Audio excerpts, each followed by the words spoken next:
I am Yori Folani. Two topics of conversation this morning.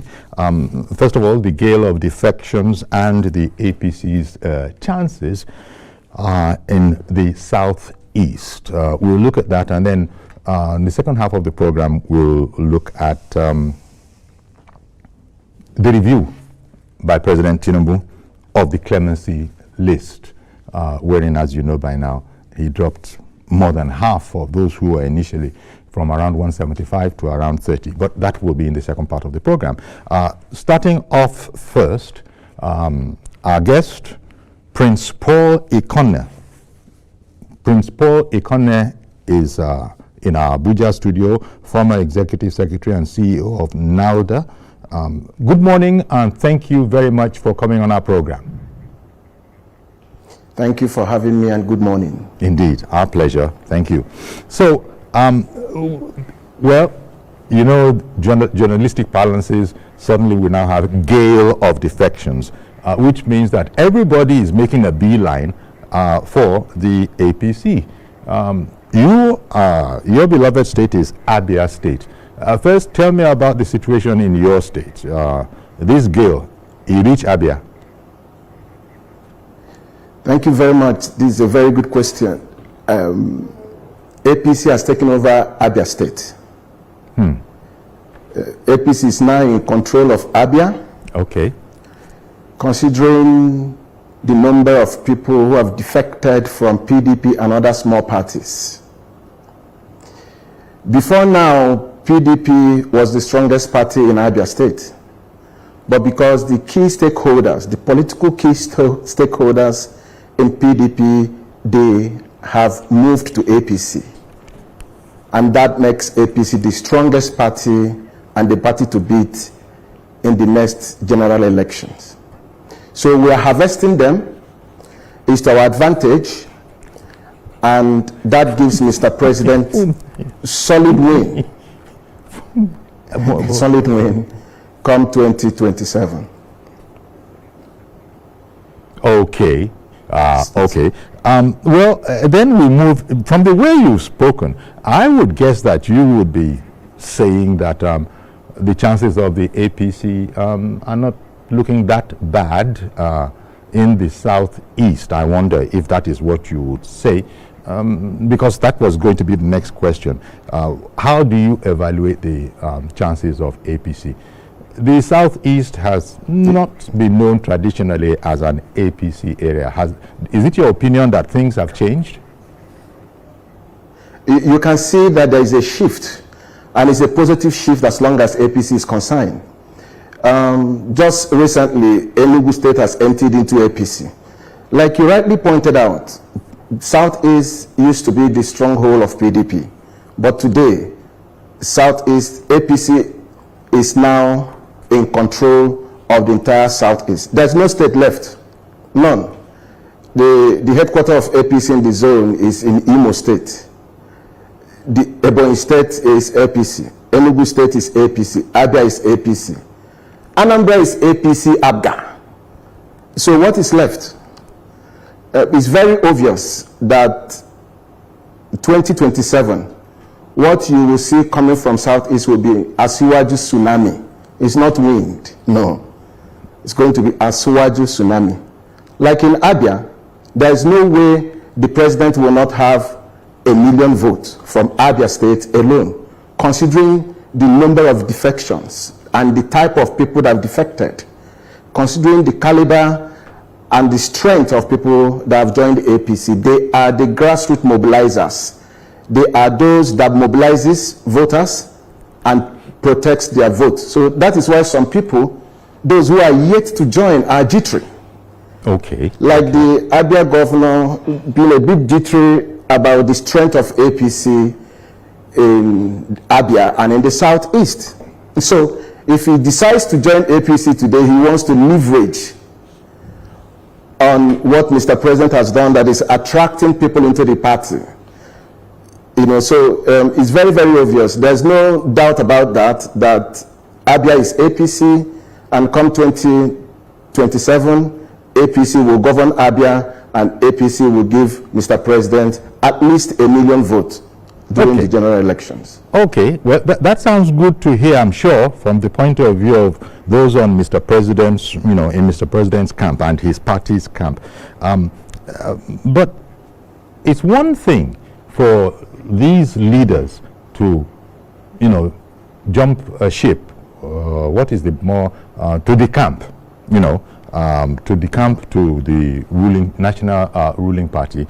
But I was wondering if it isn't quite another thing to get the people, which is where the real power lies, to indeed cast their vote for, anybody, whether it is APC or PDP or, whatever. So that, how would you respond to that? It's one thing for all these organs to be coming. The people that make up the strength of the place, because those ones run into hundreds of thousands, even millions. Are you sure that the mere act of stepping over to another party, their followers would indeed buy it, or might they be thinking for themselves? Good question. It will take a grassroots politician to mobilize others. You need mobilizers. You need those that people trust and believe in. You need those that have the capacity to convince people to vote and to join your party. So having this cream and la cream of people who are joining APC, these are the people that will begin to mobilize from units to world to LGAs. The raw material for politics is human being. And when you have prominent people that are respected within their local government, within their community, and people who look up to them for direction, that's all we need. And those are the people who are joining us.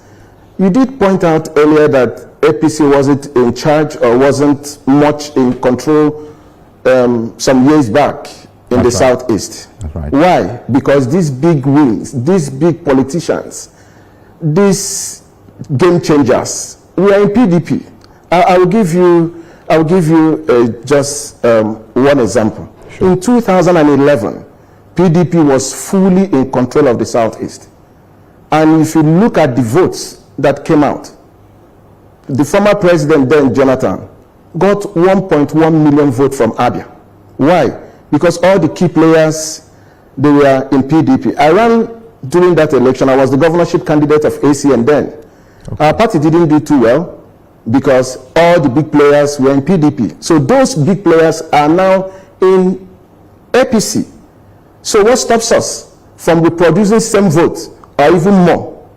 So to answer your question straight, yes, we will mobilize those from the grassroots. As the leaders are moving, those that believe in them are also moving.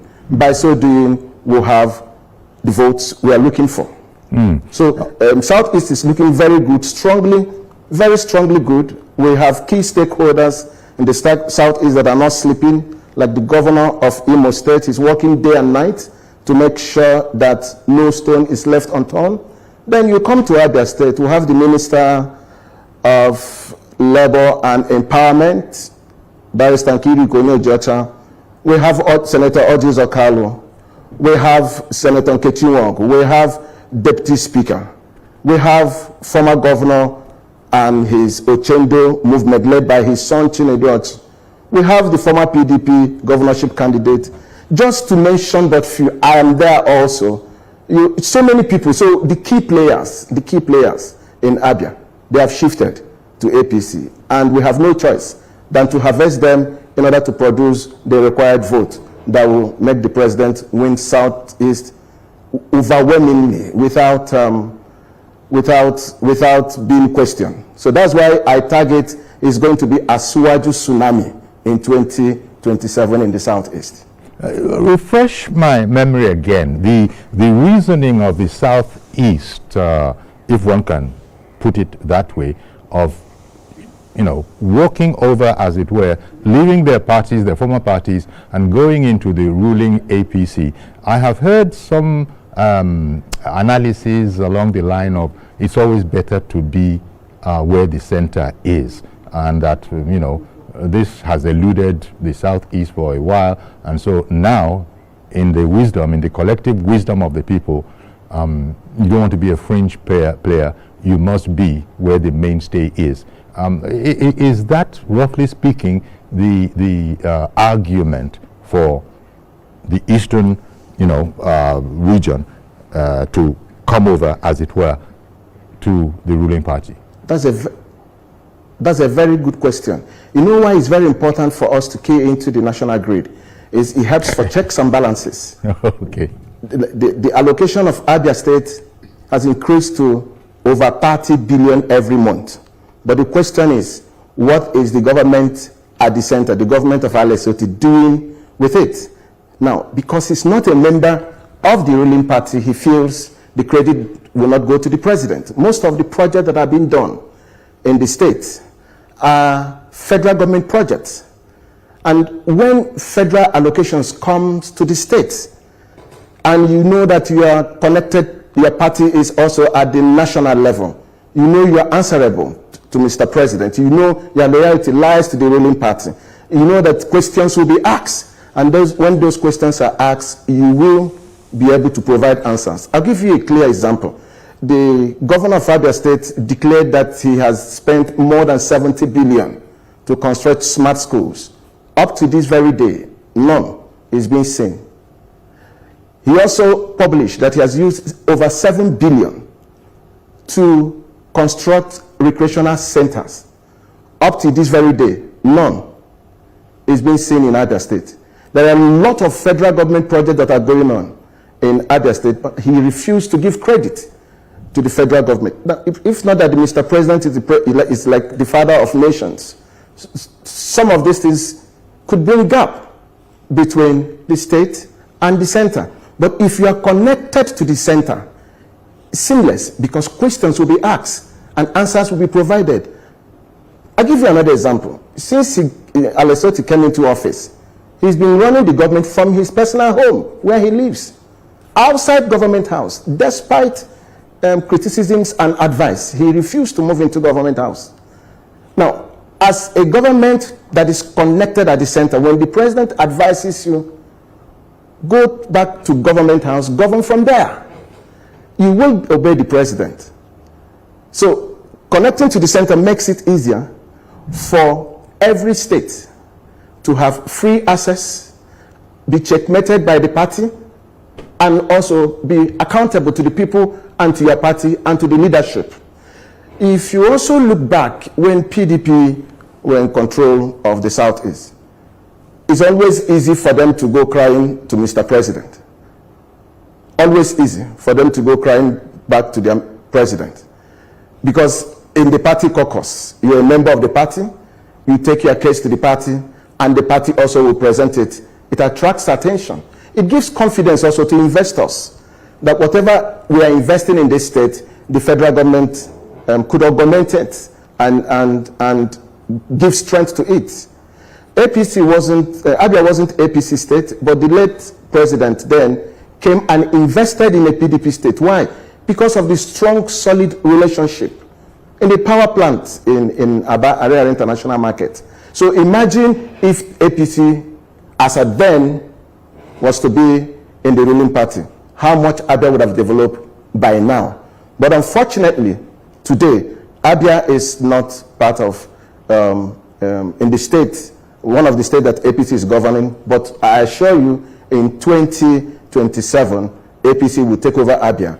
Look at Imo State and see the level of development. How many times the president have gone there to commission projects? Look at Enugu State, the projects that the president commissioned in Enugu, and now Enugu knows that joining APC will attract more dividends of democracy to his people. So indeed, it is advisable for parties to key in with at the national level for the benefit of the people and development of the entire region. Okay, let me just ask you this. You hear the commentary going on, I'm sure, and the fear among some that Nigeria is moving on the path of what's that thing they call it? Is state. That it's become a one-party state. the country has become a One-party one-party system. state. Yes. When you hear those apprehensions, how do you feel? Tell me what your thinking is.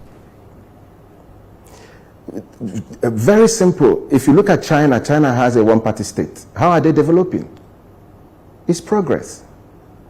They come together, they take a decision for well, China has an ideology. China has, correct. Their own is communism. There's no argument about that. So if whether one-party system or multiple parties, the most important thing is what is the ideology of that political party? Okay. What is it driving at? How is it going to benefit the entire Nigerians? All Nigerians are asking for is dividends of democracy, party or no party. Same people, different vehicle. So if you fly, for example, APC to London, every time you want to fly to London, is there an issue with that as long as it gets you to where you're going to and on time? So I don't have anything against one-party system. Those that are against it, they have their own views and opinion. But my own take is that whether one-party system or not, dividends of democracy is what Nigerians will be asking for, and in particular, Abia State is looking for development. Okay. Development and not social media governance. So party platforms and party ideologies depends on the drivers of the party. If all Nigerians or all political parties collapse into APC, what does it mean? It means that all the stakeholders are now in one room to say, what are the challenges facing Nigeria? How do we tackle it? Not that the president will be making efforts and some subnationals, like what is happening in Abia, will be sabotaging it one way or the other. That doesn't drive the dividends of democracy. But if everybody is in one basket, in my view, my opinion, I think it will help Nigeria to move faster. Okay, well, I did ask for your opinion, although I'm a bit surprised to hear you being as forthright as this, that I don't have any problem with a so-called one-party state if it was not forcibly, concocted. If people of their own free will just saw light, and for instance, in this case, renewed hope might be seen as an ideology, and these people believe, they've seen works and they believe that, and if people then, because of that, decide to draw closer, you have no problem with that, even as other political activists are saying that democracy thrives when we have multi-party system. They're saying that's their own opinion. Like I said, yes, I don't have any issue with if everybody collapses into APC just to drive the renewed hope agenda. Okay. The most important thing is who is the captain? Who is the captain of the ship or the airline? And the current captain that we have now, you can see what is happening in the economy. The subnationals, they have a lot of resources made available to them. Now it's for them now to utilize it. The president cannot develop a state without the involvement of the governor. Okay, so when the resources goes to the state, what do they do with it? Like in Abia State, where the governor is governing on the social media, and the reality on ground is totally different from the resources that comes in from the federal government. Then at that point, what would the president do? But if everyone is in the same party, if at all is possible to achieve that, then the issue of diverting attentions or governing on the social media or doing showbiz without passing the dividends of democracy, because your party will now sanction you that you are bringing disgrace or you are not going in line with the party's ideology. So I personally, as a person, believe that even if we have one party system, it depends on the captain that is driving, that is behind the wheels of the aircraft or the ship, that is steering the ship of the country. Okay, but one has to quickly add that nobody, not even in the ruling party, has admitted that they are interested in Nigeria being a one-party state. But that doesn't mean that there aren't opinions, and I appreciate that I got your straightforward response. Everything depends.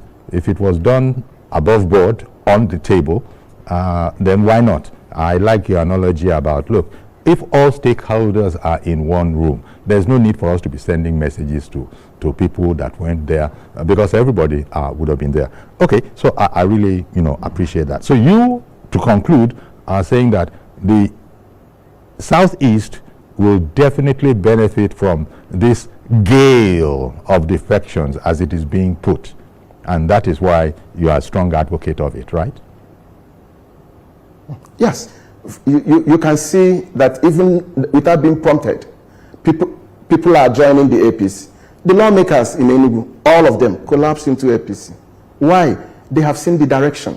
Okay. That their governor will not mislead them. So I strongly believe that the remaining people, those that are still remaining, few that are still remaining, like I said, Abia is gone. We're not expecting any other person to join APC in Abia State. Abia is closed. The door is closed because any other person will be a liability, joining APC. And like I mentioned it earlier, and I'm very, very direct about it. If election is conducted today, the least Mr. President will get from Abia is 1 million votes, because the key players are there.